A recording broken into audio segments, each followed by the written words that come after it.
We're back at the intricacies of cybersecurity. So, following our agenda, this panel is on the incident response plan and the internal organizational structures.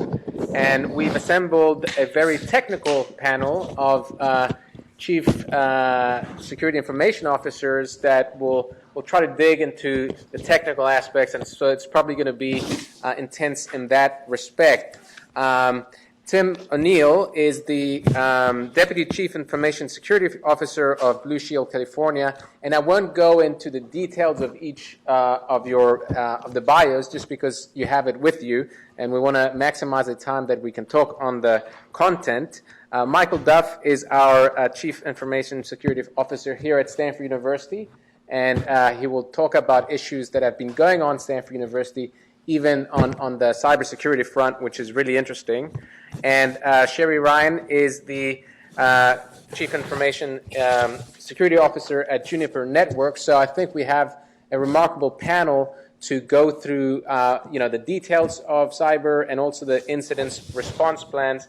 So maybe I can just start with Tim, and let's start with the basics. What does a incident response plan look like? Maybe you can talk about, in the case of Blue Shield, and what are the basic principles that you follow? Sure. I'm not going to talk specifically about Blue Shield or Hewlett-Packard, where I worked before, or law enforcement. So it will be kind of a combination of some of those. I've worked on incident response plans in each area, but I mean, the bottom line is you're looking to ensure that you are coordinated with other corporate functions and business operations, not trying to do everything at once, that you're following a common taxonomy as to what an incident is, and how you determine its severity, whether you're looking at the nature of the data that was stolen, or you're looking at the interruption of business, or even just the impact to your brand and so forth. And once you're able to get to a common understanding of what constitutes an incident, what we have always done is ensure that we have defined escalation triggers and the pathways defined as to how you engage those stakeholders and the participants that need to be assembled per an incident. What's key is getting the right people to the table and not trying to reinvent the wheel, and being able to work in parallel and so forth and be coordinated. So the plans that I've been involved with that are the best, I think, we leverage regular IT incident management escalation processes, so we can have them bring the appropriate technology people to the table to work on the containment and the technical issues of the incident. But that's separate and apart from the corporate crisis management team that may be overseeing it and determining what the media relations strategy is, dealing with customer notifications and that type of stuff, and letting each corporate function play its role. So I could go on and on, but I'll take a breath. So maybe, Michael, you can talk a little bit about what's happened at Stanford, and I know there are some interesting incidences that we can discuss. Yeah, sure, Evan. So, Stanford being a large enterprise, we've, to put it mildly, we've had our share of incidents, and glass half full perspective, it's given us the opportunity to exercise our incident response procedures. So I just share a couple with you. One advantage of being in higher ed is we can be a little more open about what's happened than maybe some others could be otherwise. Let me take you back to 2013. Summer 2013, I come in one morning and a guy from the IT department walks down and says, "Michael, I think our core authentication system has been hacked." And that's the worst thing a CISO could ever hear, because that's the keys to the kingdom. That's everything. Essentially, it's kind of like what happened to Yahoo recently. So that was all 100,000 of our accounts had been compromised, and this turned out to be nation-state sponsored group out of China. And that's what they do. They collect credentials for use at a later time for whatever purpose they need. And so that triggered a large set of security initiatives. I was tasked with revamping Stanford's security program. We can talk further about the actual incident response that triggered. Of course, all the way, at all levels were involved. It also triggered quadrupling the size of my team. So, one thing we talk about a lot is, in terms of incidents and incident response, is that incidents can be a catalyst. What I'd like to talk about is how you don't necessarily need to have your own incident. There's ample examples, right? I mean, you're hearing one right here. I think each of us, well, let me just ask a show of hands. How many people here have been involved in a significant incident in your organization? Like okay.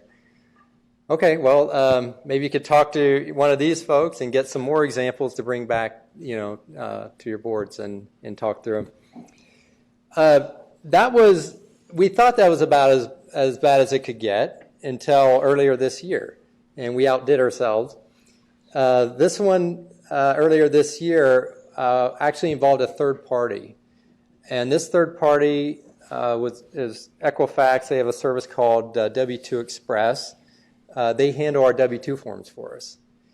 And we didn't realize, but for the past, ever since we put this into place more than a decade ago, people have been logging in with their Social Security numbers and dates of birth. So a decade ago, that was okay.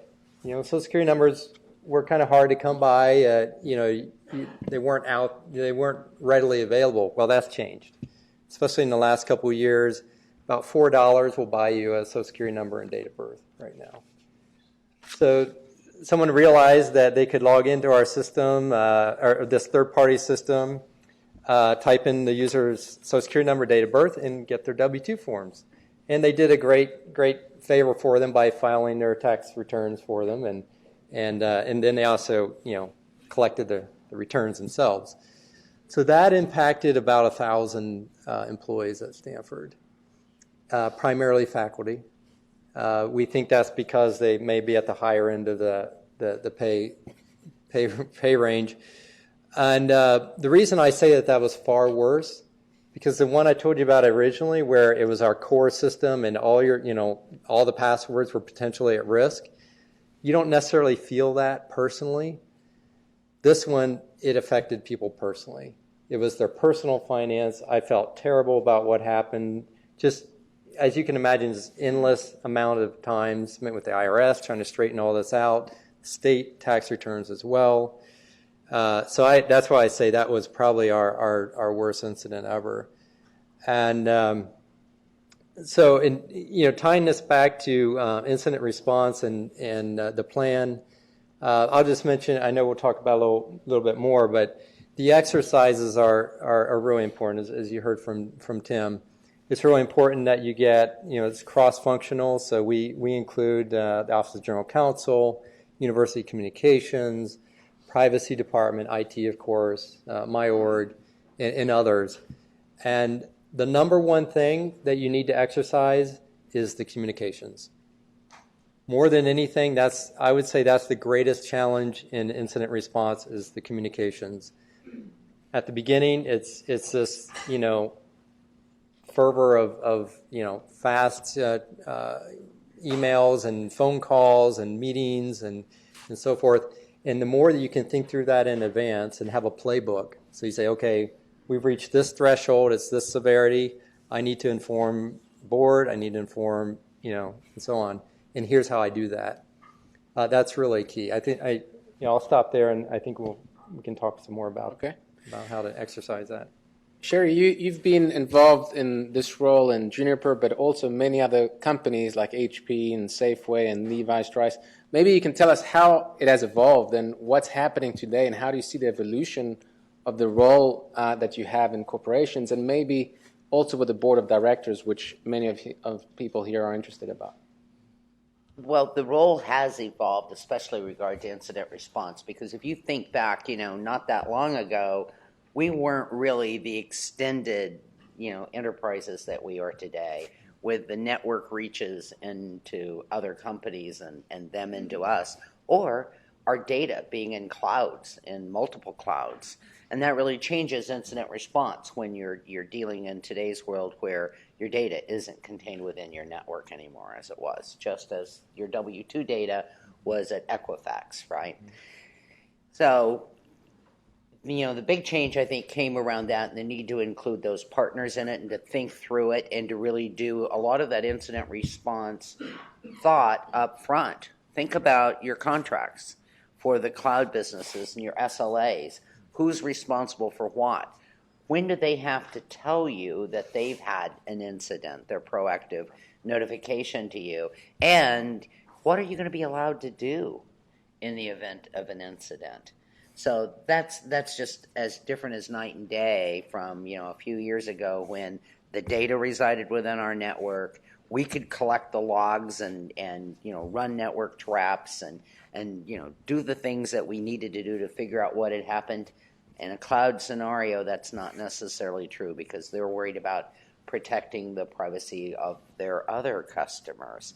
And many times you're looking at a shared infrastructure. So I think that's the biggest change for me over the last few years. As relative to the boards of directors, I've actually been talking to boards all along. So.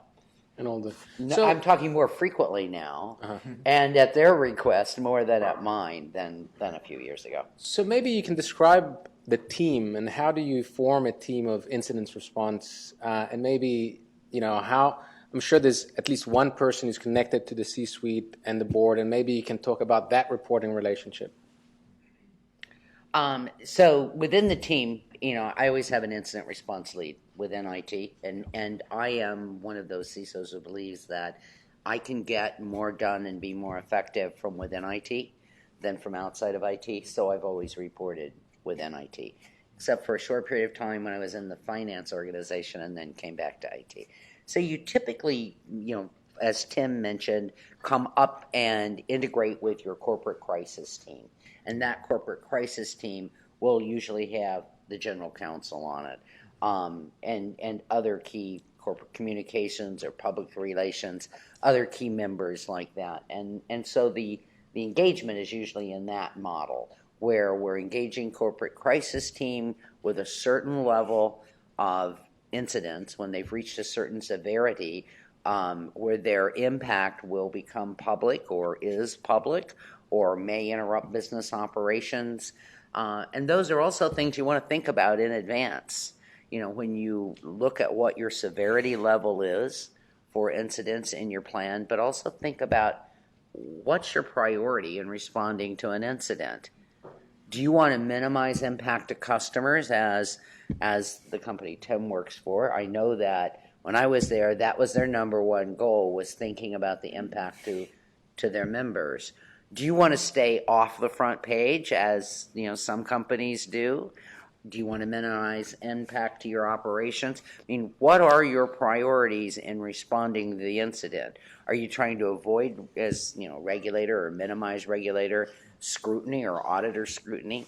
All things to think about in the plan that are not always in the kind of templates that you'll see for incident response plans, but very important because you don't want to be dealing with that in the heat of the moment. Tim, do you want to add to that? Just a couple things I was thinking. In dealing with third parties, it's especially tricky now because, we were talking about insurance earlier. They're trying to limit their potential liability to you, especially if it's a result of their negligence that you're experiencing an incident.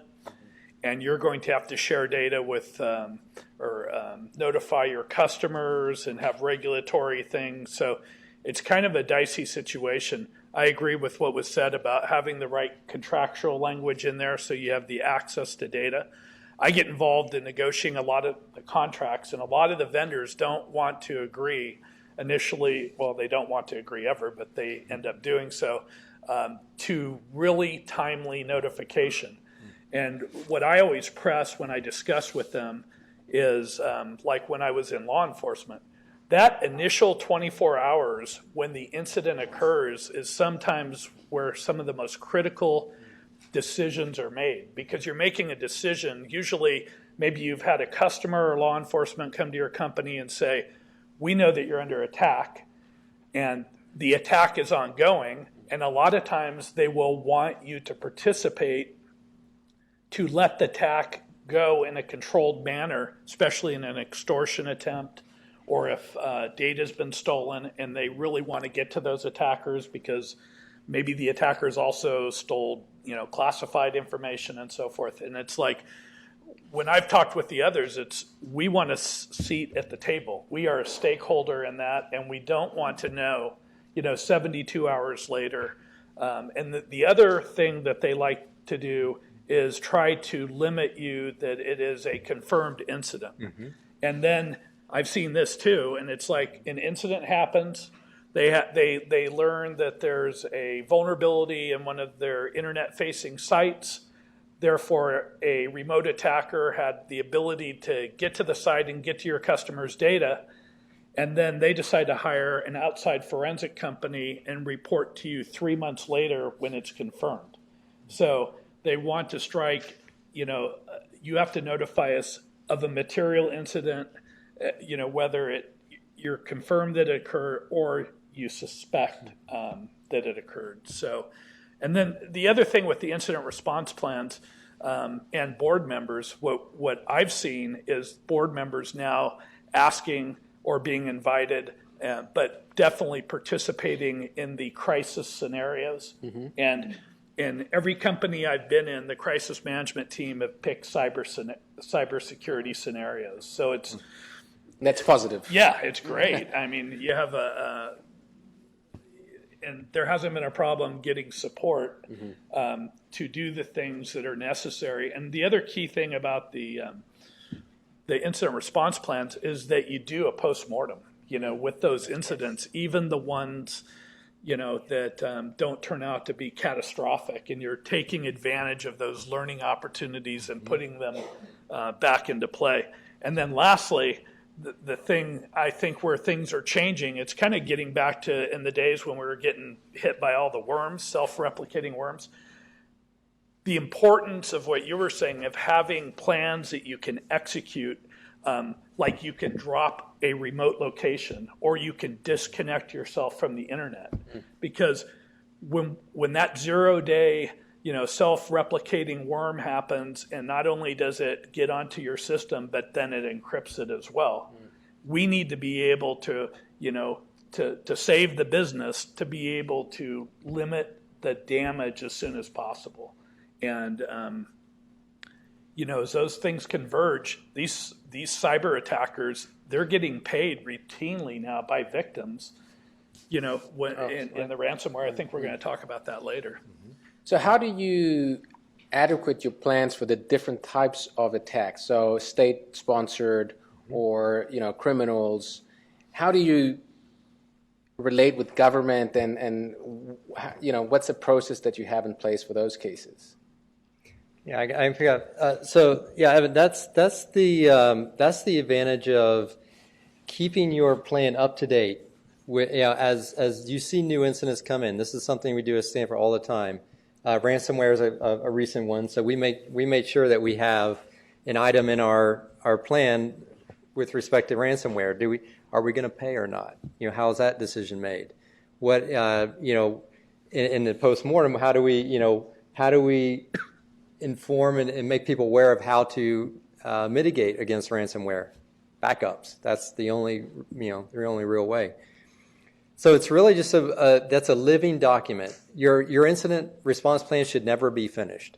It's always being updated by incidents and your incident exercises. So in terms of interfacing with the government officials, that's something, again, you do in advance. You establish those connections with your local FBI office. MK was in here earlier. We have contacts. I have phone numbers and email addresses for his team in our plan. So that way, when we need to engage the FBI, we just call them up or email them, and it's right there. We don't have to search around for it. We can do it in a matter of minutes. What is the, how many times do you run exercises, and what do you recommend? So it seems like it's getting increasing the frequency, but how do you run that? I recommend quarterly. I know some organizations do it annually, but there are enough different scenarios. You heard earlier, I think today, that some people do a day-long exercise. You could do that, but really, you could do a really nice exercise in 4 hours over lunch included. So it doesn't take too much time out of people's day. And so that's my recommendation. What do you think, Sherry? So I agree with you. We do test hours quarterly, different scenarios, some of them more complex, where you've got kind of a rolling scenario that says, okay, this has happened, and then later you find this out, which raises the stakes, right? And sometimes they're simpler, so they can be done just in a few hours. I think most of the industry experts are recommending at least every 6 months now. I mean, really, once a year is not adequate any longer. So I'm with you on the 1 quarter. So Sherry, maybe we can talk about communication, and you and I discussed about the importance of how do you communicate, when do you communicate, what do you communicate. Maybe you can give some details on those elements. So it's part of the plan, again, to identify who those stakeholders are, and to the extent that you can identify who the people you need to communicate with are, what you need to communicate to them, when you need to communicate to them, and even who will do the communication, and get that down in an outline at least, so that you're not, again, in the heat of the moment having to think through those things. I would say that the same point also goes for your third parties, because there are experts that you may need depending upon the incident that occurs. And that could be, a forensics firm. If you don't have a forensics team in place, it could be that you're going to want to engage outside counsel, as we heard earlier, to try to prevent some of these things from being discoverable. You want to think through all that in advance. And then you've got the email and the credit monitoring, all that sort of, call centers if you've got a lot of consumers or customers out there to deal with it. But think through that in advance. And the insurance companies, in my experience, have a pretty good methodology or list of those things for you to think through in advance. And depending upon your insurer, you might also, they have pre-negotiated some discount rates. You don't want to be bringing in a high-priced, I don't know how expensive the external lawyers are, but I figure they aren't cheap. I can tell you that the leading incident response firms are not cheap either, compared to most of the things we buy in IT. So you don't want to be negotiating that and getting NDAs signed and everything when you're dealing with something. Get it done in advance, and then they'll be there promptly for you, and you don't have to worry about negotiating those deals. Maybe that may be something we want to talk about just for a moment, about bringing in the third-party forensics firms. I think we've all seen it in most major breaches. A company will bring in an external firm. Right. So let's think through for a minute why you might want to do that, even if you have in-house, the forensics capabilities. Well, really, it comes down to making sure that you did a thorough investigation. There's a lot. It's really about optics. In that case, when we had our breach in 2013, I had a very strong team there that was actually did excellent forensics. We brought in the third party, though Mandiant, still just to our due diligence, show that we really took it seriously. But they actually, we found more than they did, but it was a good confirmation of what we found. So I'd say that if the breach is significant enough, I think it's usually a good idea to bring in a third party to get that kind of coverage. What do you think? I agree, and that's also one of the tactics of bringing in law enforcement. Even though you think it's going to be a lot of work and it's not going to likely lead to the suspect's arrest, the fact from an optics perspective and your corporate media relations people being able to say that on behalf of the company, we're doing everything we can, and we're working with the FBI. That also helps when you get the endless inquiries for additional data and what happened. Then you can always invoke. We're working with the authorities, and it's not appropriate for us to discuss at that time. Mm-hmm. And media usually, when you invoke that, kind of backs off. The other thing I think that's important in communications is you really don't know usually in the onset what the scope of the incident is, and you don't want to have to go back and clarify. And like in Target, how many times did they have to revise they did. What the figure? So even though you feel, like you want to give a number and hopefully give customers and everyone some understanding it's not massive, it's like, I think, resisting that temptation. And the corporate media relations people, you got to watch and make sure that you're involved in the final approval of what they're going to go to the press, because they're always trying to minimize the impact, and well-intentioned, but they'll pull bits and pieces, and sometimes it doesn't represent exactly what the situation is, and it could put the company in a bad light, especially when you have to go, bring out the facts or file later with regulatory agencies and so forth. So one of the concerns we hear all the time is from directors is the cost of cybersecurity, and nobody seems to really know what's the cost and how to quantify this problem. And you read the newspapers, and every day there's a new hack, and people talk about $1 trillion. Maybe you can help us think through, and how should a director think about a cost? Maybe you mentioned bringing a third party. That all adds up to the resources, but how should a board think about the cyber cost? I'm tempted to tell you the truth here, although it's kind of heretical. And maybe Tim or Sherry will have a different perspective, but I'll put it out there that the actual cost of an incident is not that high. The greatest part of an incident typically is the response to it. It's bringing in the third party. Now, the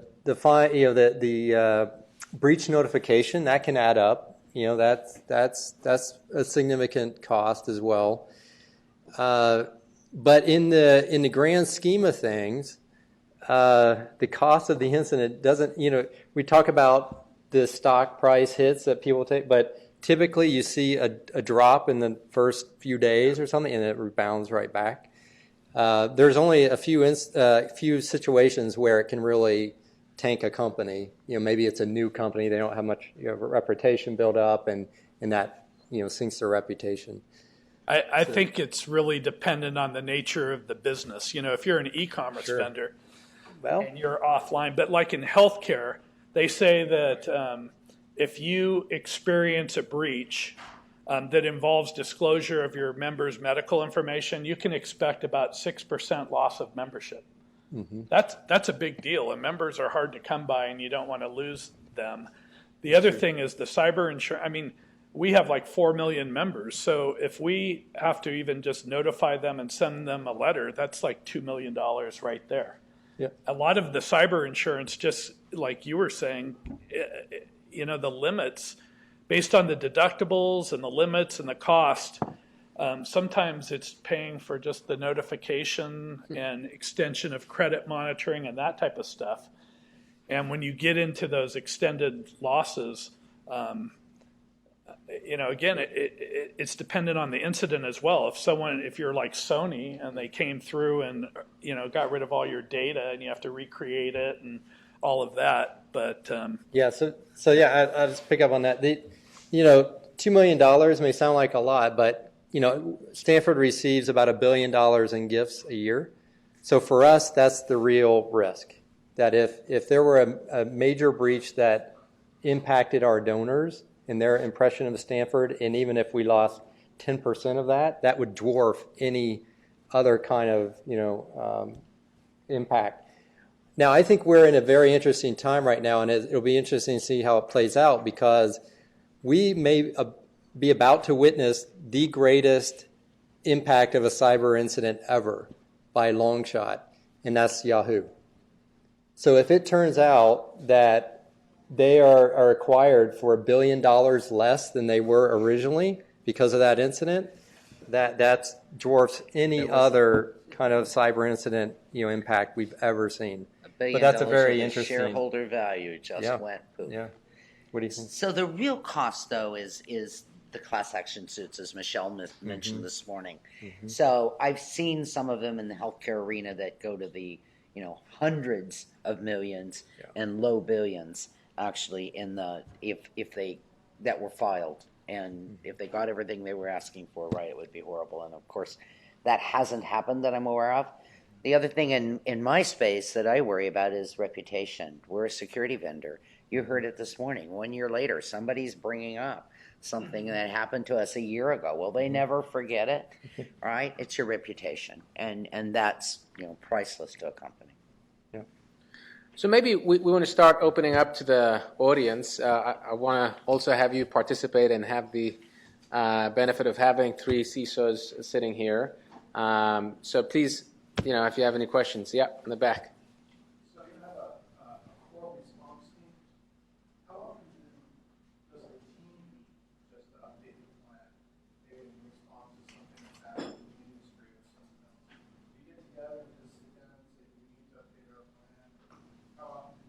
So I'm going to repeat the question. So how many times does the response team meet? I would say any time there is a significant incident. Now keep in mind, like Tim mentioned earlier, that one of the first steps, there's really 4 phases of incident response. There's detection. You find out that something happened. Then there's assess, respond, and then reflect, like a postmortem. So we acknowledge that there are a large volume of low severity incidents happening every day. That's just a constant level. So anytime there's a major or critical incident, that triggers a review. In fact, that's built into our plan. So anytime we go through it, the last step in my plan says what needs to be updated in the plan. So that's part of that reflection and post-mortem. So that sort of is built into the process for Stanford. So can you address incidents that happen outside of the organization? So for example, Right. Recent incidents involving Internet of Things, you're going to sit down with your plan and say, okay, we have vulnerabilities, we do that on a regular basis. We are, and I wouldn't say regular. I say it's more ad hoc. Like right now, we're going to update it for the distributed denial of service. That'll also be our next exercise next month. That'll be the scenario for that. But I think whenever there's a notable, highly publicized incident, that sort of triggers a Same review. here. A few years ago, Tim and I were fortunate enough to have Anonymous give us a distributed denial of service act. So, it's in my playbook. It's there. We're looking at what other things we might do in light of what happened, recently. We were okay there because we did have some diversity of DNS, and our vendors came through it okay. But it could have been really bad for us. We looked at that as well. Any major incident, whether it impacts us or not, we take a look at. And what we looked at there is, well, we weren't directly relying upon the DNS provider that was attacked. Some of our key vendors were.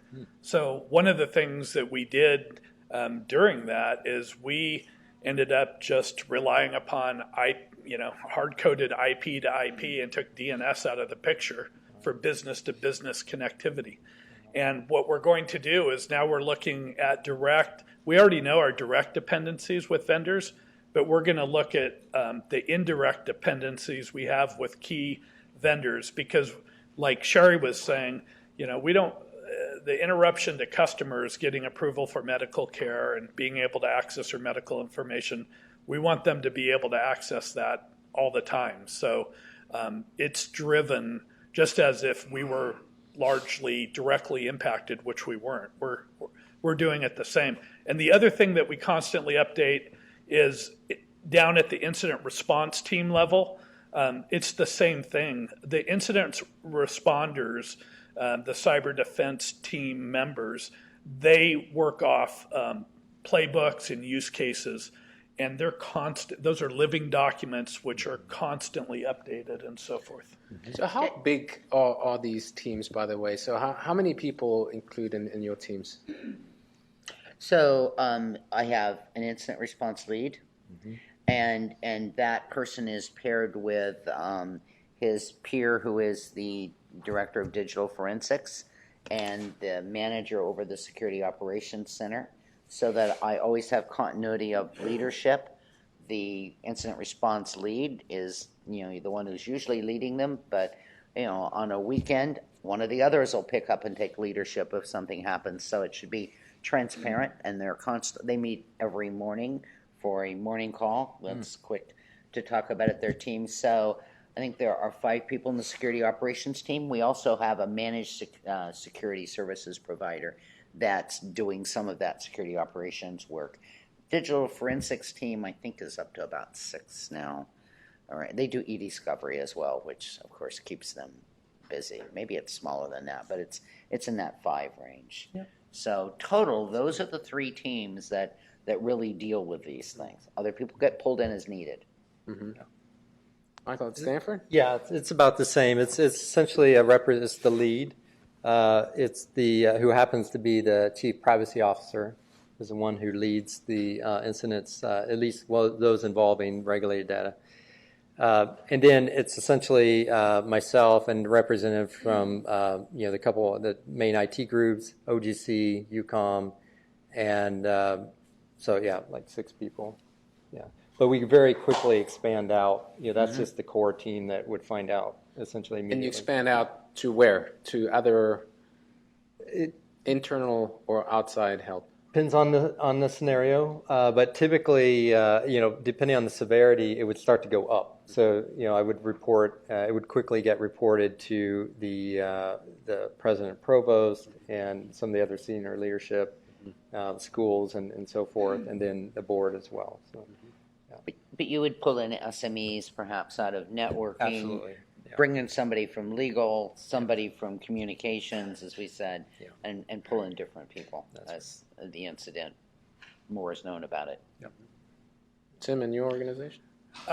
Like Sherry, we rely on some managed service security providers to have 24/7 by 365 eyes on glass.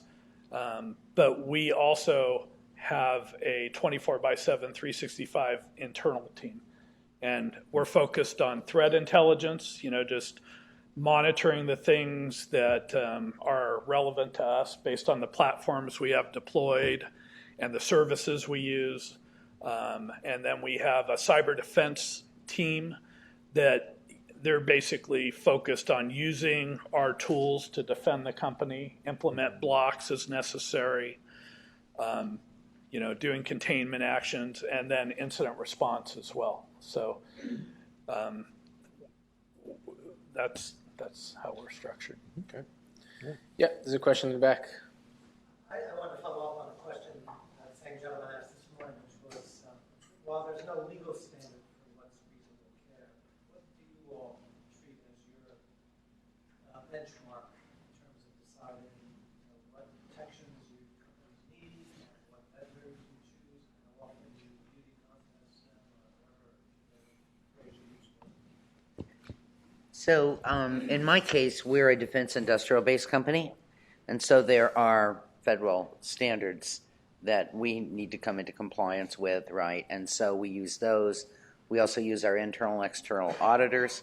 And then the Gartner does this, I know. They have sort of a benchmark service. There's kind of a do-it-yourself, and then there's one where you can bring them in. And so we also use those kinds of services to help us understand how we compare to others in our industry. And then there are these rating services that sell ratings of your vendors. And we, from a security perspective, using publicly available information. And some of those are really quite comprehensive. And we will buy those to track our own profile and see how we stack up against others in the Valley. Mm-hmm. Yeah, so for Stanford, we we deal with a lot of regulated data, so we're subject to just about every regulation except for SOX.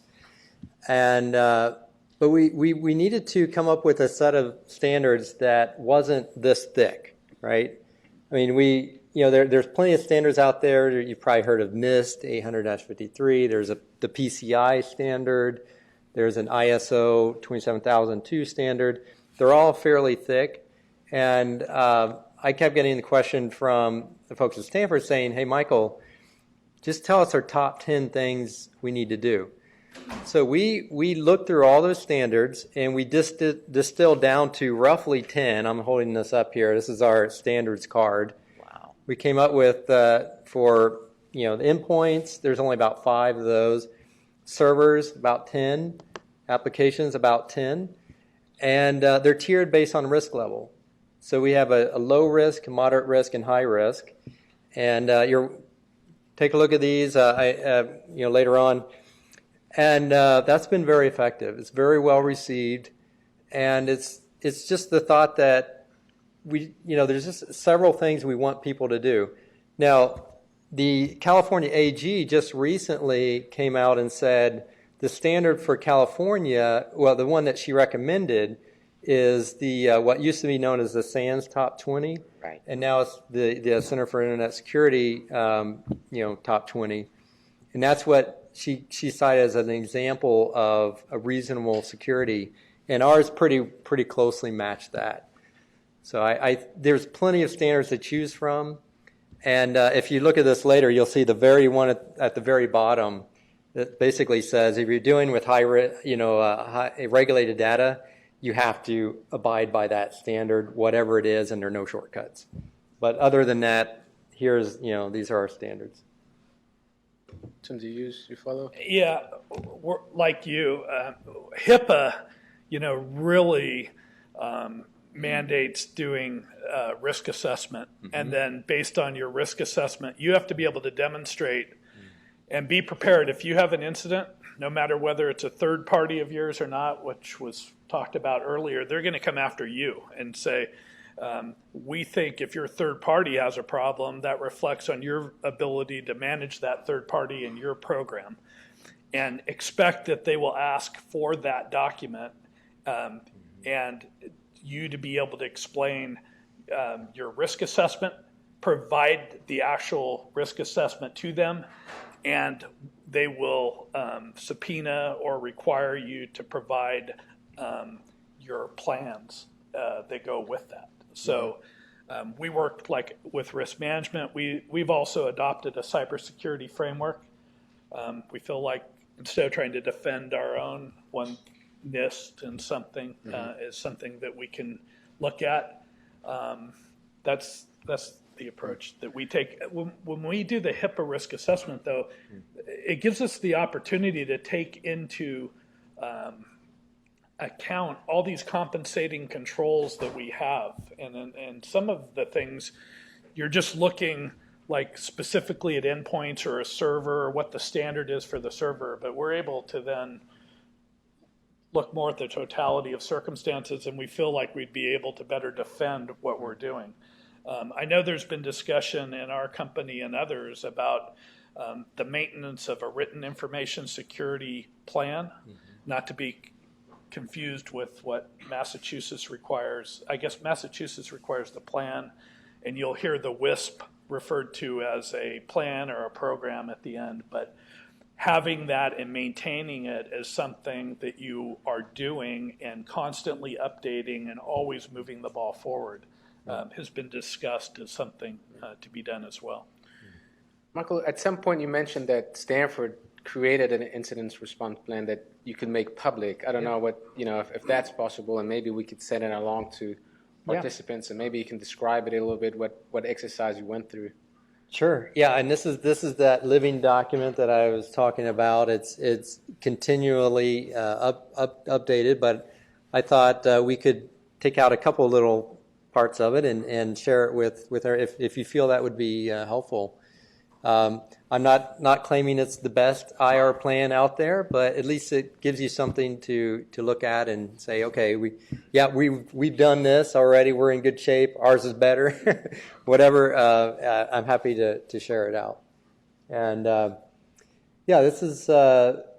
this really, that big incident in 2013 really, triggered a lot of this, a lot of the revamping of our program. And this is one of those things that we put into place, keeping in mind that we did have an incident response policy, which is different, right? That was a high-level thing saying we will respond to incidents and we will create a report, and in these certain circumstances, these people will be involved. That was great, and we needed that, but that's different from having a step-by-step, essentially a playbook to say, okay, step one, do this. Step two, do this. So that's what I could share out. So maybe we can talk a little bit more about the trends in cybersecurity. Maybe let's look into the future. I mean, what do you think is coming? I mean, obviously, from what we hear, this is a threat that keeps increasing year after year. What are your views on what's happening and what's going to happen with corporations and cybersecurity in general, state-sponsored hacks and so forth? I might kick it off. I try not to spread the fear, uncertainty, and doubt. I really am averse to that, but I feel that there's a storm brewing, and let me explain why. There's a lot of what we are up against has to do with the sophistication of the adversaries. So I typically show this little triangle and the different categories of our, the adversaries. And at the bottom are those automated attacks. We get it between 1 and 10 million probes a day. Stanford, these are just automated tools that anyone could download and just run, and it'll find vulnerable sites and compromise them. So that's the bottom tier, the highest volume as well. Next tier is organized crime. You heard some about that today and how that's rapidly growing in terms of capabilities, and that's because of the financial motivations. It's all about economics. If there's money to be had, like our W-2s, someone made some good money off of that, and they put in a lot of effort. It was very well organized, and it was worth their time. How did they make money on that? Well, they filed the taxes, and then they put their own account numbers as the recipients of the refund. And then at the top tier, that's the nation state attacks. And one way I like to explain this, to be realistic, I don't think it's realistic to be able to protect fully against that top tier. I think you've heard that several times today. At Stanford, we have a $22 billion endowment. If we invested every single dollar of that endowment, we would go bankrupt before we would fully protect against that top tier. So there's that. Those are the three tiers. The other reason I think that we're seeing, we're going to see some really significant events coming up is you may not have picked up on it in the news, but there have recently been 3 significant what they call toolkits released. One had to do with Apple devices called Trident and Pegasus. That was one of the worst ever vulnerabilities in iOS ever. That was essentially become available now. The second one is the one from the NSA that got leaked out. That's one of their toolkits. The third is the one that we've heard about a couple times today called Mirai, which is involved in the big attack last week. So now there are 3 very sophisticated that took millions of dollars and a lot of effort to develop. These toolkits are now available for essentially anyone to use. Can you explain a little bit what a toolkit is in that context? Right, it's basically software. It's the software and also the technique that you would need in order to use that software to compromise these systems like the Internet of Things, and be able to harness those devices for an attack. And you said you didn't want to create fear in us. Right. That was my best attempt not to generate fear. So You have to fear every toaster, every yeah.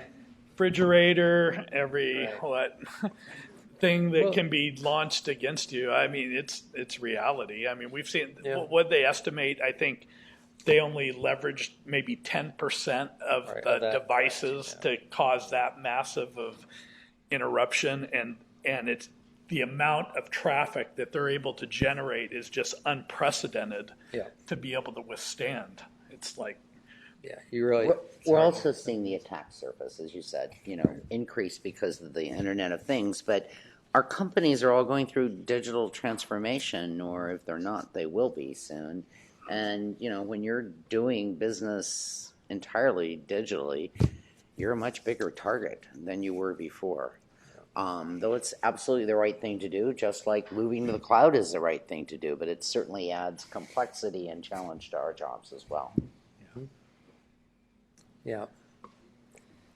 So, questions? Here. As companies, are you starting to pay attention to the American Institute of CPAs is coming up with some examination criteria for companies. SEC is coming up with some examination criteria. Do you address those through your plan? Do you bring them up to the board and determine your response?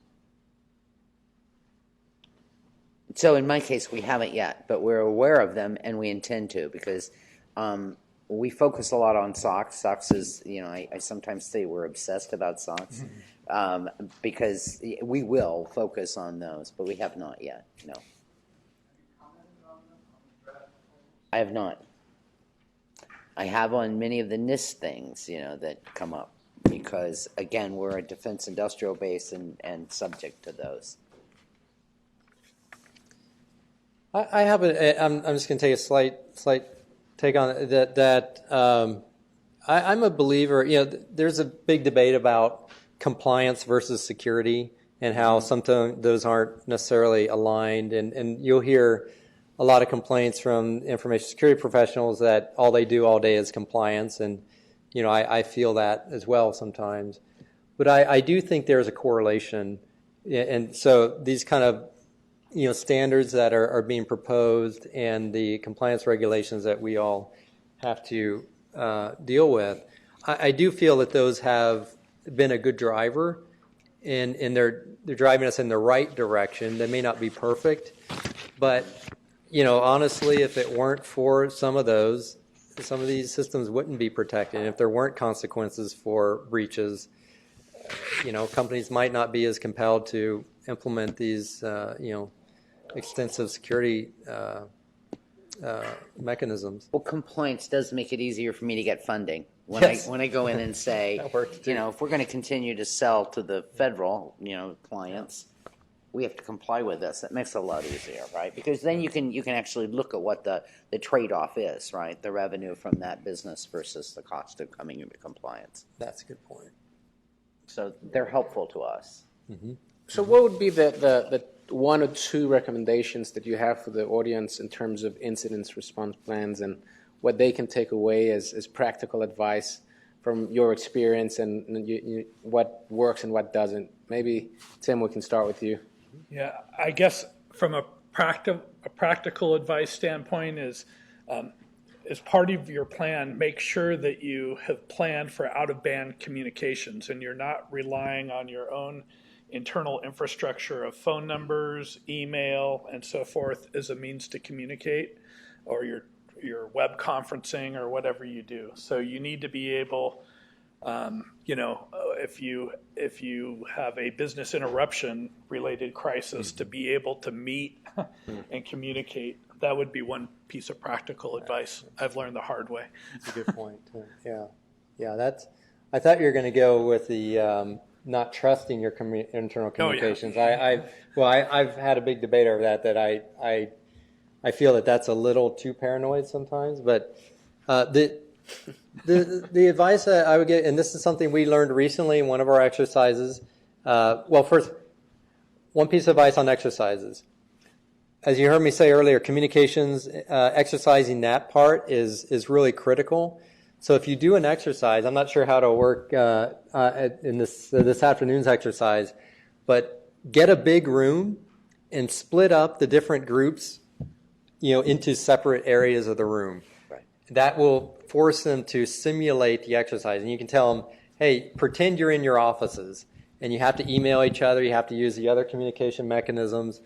That totally transformed our exercise into the realistic, hey, it was fun to watch it too. Like we had it all planned out, so we knew that we knew that we were going to deal with like 5 compromised laptops in this exercise, and we could watch how at different times in the exercise, like this group over here only knew about one of them, and it wasn't till like an hour into it that everyone kind of knew about all of them. So that gave rise to two changes to our plan. One, that we would immediately open up a conference bridge that anyone could join at any time. And that was our core, our central communications mechanism. So you could get on that call and find out what's happening. Second, closely related, is to have a document like Google Docs works pretty well, where you just have the known facts of the incident, and anyone can update it, and it's no longer than a page. And that way, as you're learning things about the incident, you don't have to go to 10 different people and ask them, hey, what's going on? What just happened? What do we know? It's all right there. Anyone can go in there and you say, oh, I've just found out that it was actually a group from Russia. Okay, update we know now it's APT-29 that was hacking us. So let's put that in. Keep it really short. It's not a record of every communication. It's just the facts of the incident. So that's a couple suggestions. I thought you were going to say at the training, make sure you have good catering. Oh, that too. You can always absolutely. That's important. Catering's important. Put a copy of your plan out there somewhere too. Yeah. Google Docs or O365 somewhere. For the same reason Tim mentioned. If for some reason you can't get to your network, you want to be able to get to the plan. That's a really good idea. Yeah. Okay, more questions? Is it better to arrange your own exercise or have a professional facilitate? I like both. Yeah. And we do both in every company I've worked at, especially the professional facilitator for the one that's going to involve your CEO and your board member and your crisis communications lead. I think it brings some credibility. They also bring some good scenarios and so forth. Yeah, I think it could even be someone within your organization. We have at Stanford, we're blessed to have a very good coordinator. I mean, this is what he does. He our incident response exercises. And what's good is if you yourself or your team doesn't know the scenario in advance. Yeah. That way you can't kind of cheat or prep in advance. It's really now typically you'll know the general gist. It may be a medical record breach of some sort, and that way you need to know that up in advance so you know who to invite. But besides that, you don't know the details. And as Sherry mentioned earlier, most of these it's fun to do a rolling exercise where you have what are called injects. Yeah. So it looks like it's going one direction. You say, oh, and by the way, now this server got hit, and then that completely changes direction of the exercise. It's actually kind of fun. I would do them both. I would start with the internal ones so the team can get used to working together on these and really thinking about them, and maybe once a year do one with an outside, because that really raises the bar. Yeah. Mm-hmm. Keeps you on your toes. Yeah. And they'll learn from it. Everyone will. Yeah. Yep. Yeah.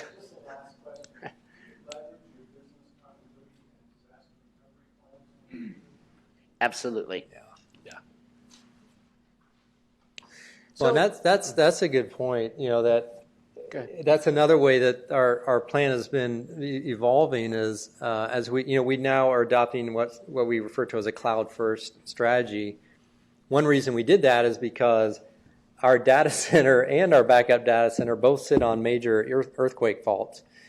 So Stanford is has a strong incentive to go to the cloud and get that geodiversity, but that necessarily changes, some of our plans, and now we're in some ways more susceptible to the kind of attack like last week, but in other ways we're better off.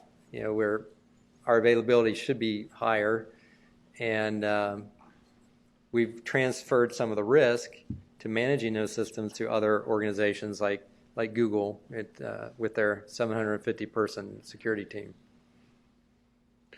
So not everyone here is cyber sophisticated. Maybe you can give recommendations on resources they can go to, or what do you read, or what can a board member access that is easy, that you think, at least in your experience and you keep up to date, maybe one or two publications or websites? I'll tell you the one, this is my 2 cents here. If you read one document all year, once a year, it's called the Verizon Data Breach Investigations Report. Yeah. Search for It's it. a new book, part of it, so we nailed that one. Oh, Yeah, good, the good. book that. Excellent. The Verizon Data Breach Investigations Report, it's often referred to as a DBIR. And if you Google DBIR, Verizon, you'll find You all it. have a book in front of you, and the 2015 Verizon Breach Report is attached to the book. Perfect. So There you have it. That's your reading for the year. Good. And what does that do for you when you read it once a year? What do Yeah, you get from it? that tells you the trends in security. So it tells you, what's the distribution, what are the types of attacks that are being seen, who are they targeting, how are they doing it, and that's where you usually hear your information security folks say, cite a lot of statistics like, the mean time to discover an incident is about 2/3 of a year. And, so it's not unusual for you to find out that you were hacked 2 years ago. That's what happened to Yahoo and many organizations. So it's a good source of statistics that way too. What do you think? What's a good? Oh, I agree with you. That's a great one. He gets down the weeds a little bit, but he was mentioned earlier, Brian Krebs. You could go get a very short sort of, summary of last week's attack or some other attack right after the fact from him. Is a reporter and has his own website. Mm-hmm. I think the Ponymon Institute is another good source. One of the things that they report on regularly is the cost of a breach. And I think the latest is for medical, it's $217 per record. Mm-hmm. So sometimes when you want to take a look at what your exposure might be, if you have medical record exposures, it's like you can figure the type. Oh, that was one other tip I had.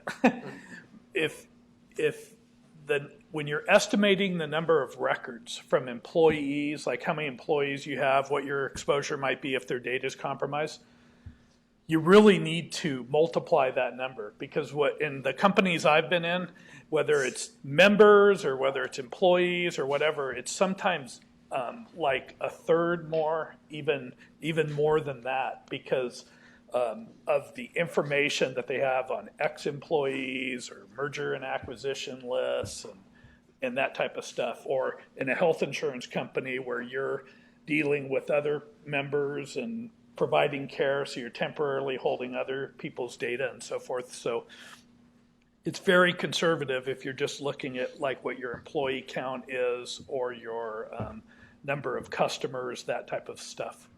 And then again, the Ponymon, use that as a guide to, okay, if it's this much per record, then look at your cyber insurance and see what your coverage is. Mm-hmm. And then you can kind of see what you're self-insuring for, whether you know or not.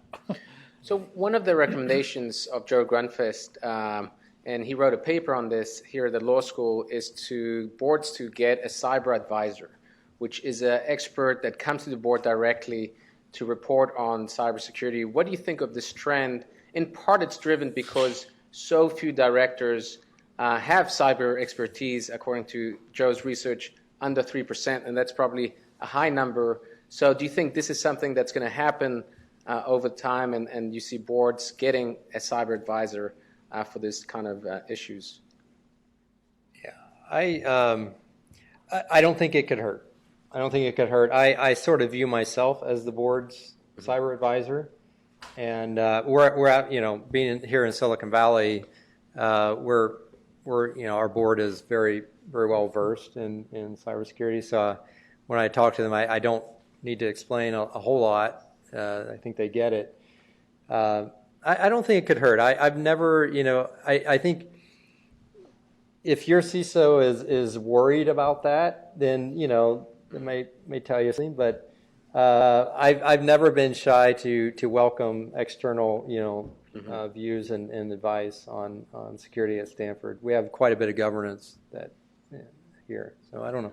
How do you feel? I think it can be a good idea, and I would welcome it too, though we don't have one yet. I'm hoping we're considering one. I have worked in situations where there were former CIOs on the board, so I had someone who was my technical ally, if you will, and someone that I could bounce things off of as well, who understood it fairly well.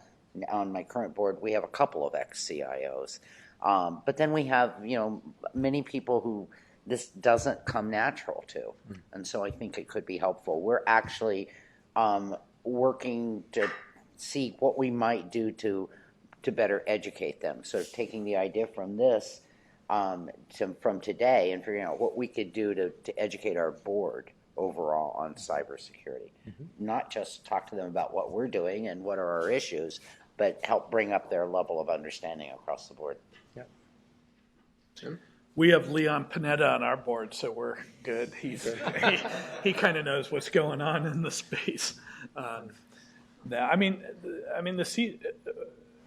guess I've always had the privilege in working in companies where it's the board is interested in cybersecurity and they're asking, and the CISO, and we're providing information and trying to give them context and so forth. But it would be like any other type of risk that they felt that they wanted to get some outside perspective or get an idea.